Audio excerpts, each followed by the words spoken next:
Click on subscribe button, press on bell icon. Hello friends, दोस्तों आज इस video के अंदर मैं आपको बताऊंगा कि हम किस तरीके से कंट्रोलर क्रिएट कर सकते हैं और एक्शन मेथड कंट्रोलर का और उसकी राउटिंग हम किस तरीके से डिफाइन कर सकते हैं। तो ये तीन चीज़ें आज इस वीडियो के अंदर हम कवर करने वाले हैं। तो फ्रेंड्स, सबसे पहले हम इसमें एक नया कंट्रोलर ऐड करते हैं। आप अपनी एप्लीकेशन को जब भी क्रिएट करोगे तो यहाँ पे कंट्रोल का फोल्डर पहले से आपके पास बना बनाया आएगा। यहाँ पे by default weather forecast controller use हो रखा है, बट हम अब यहाँ पे एक नया कंट्रोलर ऐड करते हैं। तो आपको कंट्रोलर्स के फोल्डर के ऊपर राइट क्लिक करना है, देन ऐड, देन आपको कंट्रोलर के ऊपर क्लिक करना है। जैसे आप यहाँ पे क्लिक करोगे तो आपसे पूछेगा आपको किस तरह का कंट्रोलर ऐड करना है, एम्प्टी कंट्रोलर या फिर कंट्रोलर विद रीड राइट और एक controller with view and read write. तो हम यहाँ पे एम्प्टी यूज करने वाले हैं क्योंकि हमें किसी भी अदर लॉजिक की जरूरत नहीं है। लॉजिक हम सारे खुद से बना लेंगे इसमें। अब फ्रेंड्स, यहाँ पे हमारे कंट्रोल का नेम डिफाइन करना है, तो मैं यहाँ पे नेम दे देता हूँ यूट्यूब कंट्रोलर। तो यह हमारा यूट्यूब कंट्रोलर हो गया। अब हम यहाँ पे एमवीसी कंट्रोलर एम्प्टी यूज करते हैं, यानी कि हमें कोई भी बनी बनाई चीज़ हमारे कंट्रोल में नहीं चाहिए, हमें एक ब्लैंक कंट्रोलर चाहिए। तो हमारे यहाँ पे ब्लैंक कंट्रोलर फ्रेंड्स आ चुका है। अब यहाँ पे आपको करना, आप देख सकते हो कि हमारे कंट्रोल का सबसे पहले नेम आ गया। ये हमारे कंट्रोल क्लास से इनहेरिट हो रखा है और एक छोटा सा एक्शन मेथड एक व्यू के साथ आया है, जो कि पहले से बना बनाया एक्शन मेथड हमारे पास आया है। तो फ्रेंड्स, अगर आप चाहो तो बने बनाए एक्शन मेथड को यूज कर सकते हो, और अगर आप चाहो तो आप अपना खुद का एक्शन मेथड भी यहाँ पे बना सकते हो। अब सबसे पहले आपको यहाँ पे एट्रीब्यूट ऐड करना है कि यूट्यूब कंट्रोलर जो हमारा है वो एपीआई कंट्रोलर, ना कि normal controller.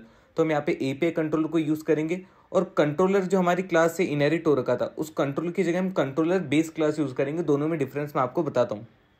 Controller class friends रहती है जो कि हमारे जो व्यू के साथ काम करती है, एपीआई के साथ भी काम करती है, बट हम यहाँ पे प्योर एपीआई के साथ काम कर रहे हैं, ना कि किसी भी व्यू के साथ। तो मैं यहाँ पे कंट्रोलर बेस क्लास यूज करूंगा, क्योंकि कंट्रोलर बेस क्लास के अंदर मेरा जैसे एपीआई का हम रेस्पॉन्स देते हैं, रेस्पॉन्स कोड जो हमारा होता है वो होता है ओके, बैड रिक्वेस्ट या फिर नॉट फाउंड, ये सब होता है। तो आप देख सकते हो यहाँ पे नॉट फाउंड है, ओके है, बैड रिक्वेस्ट है, फॉरबिडन है, सारी चीज़ें हमारी यहीं पे डिफाइन कंट्रोलर बेस में मिल जाती है। तो अब हम यहाँ पे कंट्रोल बेस अगर यूज़ कर रहे हैं तो मैं रिटर्न में ओके करवाऊंगा, और ओके के अंदर हम यहाँ पे जो भी हमारा डेटा होगा वो पास करवा देंगे। तो फ्रेंड्स, सबसे पहले हमने यहाँ पे कंट्रोलर बना लिया, और उसको कंट्रोलर के अंदर एक एक्शन मेथड हमारा है। एक्शन मेथड का नेम इंडेक्स है। अब इसको मैं रिनेम करके मेरा यहाँ पे जो भी नेम मुझे अच्छा लगा वो मैंने नेम यूज़ कर लिया। मैं यहाँ पे माई डेटा नेम का यूज़ करता हूँ। अभी फ्रेंड्स, हमारा कंट्रोलर तो बन गया और उसको हमने कंट्रोल बेस क्लास से इनहेरिट कर दिया। एपीआई कंट्रोलर हम यहाँ पे एट्रीब्यूट यूज़ कर रहे हैं। अब इसके अंदर हमें यूज़ करनी है राउटिंग। राउटिंग किस तरीके से काम करती है फ्रेंड्स, जब भी आप अपनी एप्लीकेशन को रन करते हो तो आप देखते हो कि ऊपर एक स्पेसिफिक जो यूआरएल होता है उस यूआरएल को आप हिट करते हो। यूआरएल फ्रेंड्स राउटिंग के थ्रू इसमें बनता है। तो अब मैं आपको बताता हूँ यूआरएल किस तरीके से बना सकते हो। सबसे पहले हम कंट्रोलर का यूआरएल बनाएंगे, तो कंट्रोलर के ठीक ऊपर एट्रीब्यूट में हम राउट लिखेंगे। देन आप अगर ब्रैकेट में फ्रेंड्स कोई हार्ड कोडेड वैल्यू लिखते हो, जैसे भी मैंने XYZ लिखा, तो XYZ से आपका ये यूट्यूब कंट्रोल हिट होने लग जाएगा। बट मैं यहाँ पे स्क्वायर ब्रैकेट डाल के कंट्रोलर लिखता हूँ, तो स्क्वायर ब्रैकेट में कंट्रोलर लिखने का मतलब यह है कि यह हमारा डायनेमिक नेम हो गया। डायनेमिक नेम का मीन्स जो भी मेरे कंट्रोल का नेम होगा वो नेम मैं यूआरएल में मेरे स्लैश लगा के पास करूंगा, तो मेरा ऑटोमेटिकली यह वाला कंट्रोलर हिट हो जाएगा। अब इस कंट्रोलर के अंदर कौन से एक्शन मेथड को हिट करवाना है उसकी अब हमें यहाँ पे राउटिंग डिफाइन करनी होती है। तो सबसे पहले हमारे कंट्रोल के राउटिंग करते हैं, और एक कंट्रोल के अंदर काफ़ी सारे एक्शन मेथड्स होते हैं। तो अब इस कंट्रोलर के अंदर मैं मेरा जो एक्शन मेथड है उसको मैं यहाँ पे राउटिंग उसकी डिफाइन करता हूँ। तो यहाँ पे उसके ऊपर भी मैं राउट लिखूंगा, एंड देन जो भी मेरे को नाम लिखना है। अब फ्रेंड्स, यहाँ पे हमें हार्ड कोडेड नेम लिखना होता है, और उसके नीचे अब हम यहाँ पे वर्ब हमारी डिफाइन करते हैं कि HTTP गेट है, पोस्ट है, पुट है, डिलीट है। फ्रेंड्स, यहाँ पे काफ़ी सारे वर्ब्स होते हैं। इसके अंदर ऐसा होता है कि अगर आप HTTP गेट यूज़ कर रहे हो तो गेट का मतलब है कि आप डेटा को सिस्टम में एक्सेप्ट करने के लिए यूज़ कर रहे हो। पोस्ट यूज़ कर रहे हो तो यानी कि सिस्टम पोस्ट अगर आप यूज़ करते हो तो आपको डेटा को सेव करवाना है या कहीं पे अंदर कुछ लॉजिकली यूज़ करना है। गेट का हम यूज़ करते हैं कि हम डेटा को सामने वाले को दे रहे हैं, इसलिए। तो फ्रेंड्स, ये काफ़ी सारे वर्ब्स होते हैं। वर्ब को हम यहाँ पे हमारे जो भी हमारा एक्शन मेथड का काम रहता है, काम के अकॉर्डिंग डिफाइन कर लेते हैं। अब फ्रेंड्स, इसमें एक शॉर्टकट है। शॉर्टकट ये है कि अब नीचे HTTP हम जो गेट लिखे हैं उसी के साथ में हम राउटिंग को डिफाइन कर सकते हैं। हमें अलग से एक्शन मेथड के राउटिंग को डिफाइन करने की जरूरत नहीं है, जो कि मैंने ऊपर राउट के अंदर लिखा हुआ है। तो मैं क्या करूंगा, HTTP गेट लिखूंगा, और ब्रैकेट के अंदर आप देख सकते हो get the route name can be use to generate a link using a specific route.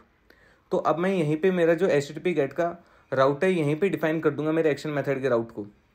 तो आप देख सकते हो कि अब मैंने इसके अंदर किया क्या क्या, वो चीज़ मैं आपको, अब सबसे पहले हम यहाँ पे एक स्ट्रिंग ले लेते हैं, और उस स्ट्रिंग के अंदर मैं जो भी मेरा नेम लिखूंगा वो नेम मेरा अगर ये माई डेटा वाला यूआरएल हिट होता है तो हिट होते ही मेरा माई डेटा एक्शन करके जो मैंने स्ट्रिंग में नेम डिफाइन करा है वो नेम मेरा ओके के अंदर पास हो जाएगा। अब फ्रेंड्स मैंने इसमें किया क्या है ये चीज़ मैं आपको बता देता हूँ। सबसे पहले मैंने कंट्रोल बनाया, उसको एपीआई कंट्रोलर एट्रीब्यूट उसमें मैंने यूज़ करा क्योंकि मेरा एपीआई कंट्रोलर है। देन मैंने यहाँ पे कंट्रोलर क्लास हटा के उसको कंट्रोलर बेस क्लास से मेरे कंट्रोलर को इनहेरिट करा जिससे कि मैं रेस्पॉन्स कोड ओके ले सकूँ। देन मैंने राउटिंग डिफाइन करी मेरे कंट्रोलर की राउटिंग को डिफाइन करने के बाद मैं यहाँ पे कर रहा हूँ मेरे एक्शन मेथड की राउटिंग को डिफाइन।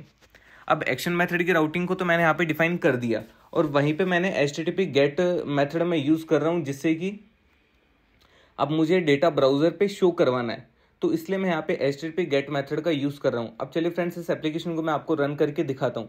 हमने यहाँ पे कंट्रोल भी बना लिया, हमारा एक्शन मेथड भी बना लिए और राउटिंग भी हम यहाँ पे यूज़ कर रहे हैं और जो HTTP get post push verb होती है वो भी हमने यहाँ पे यूज़ कर ली है।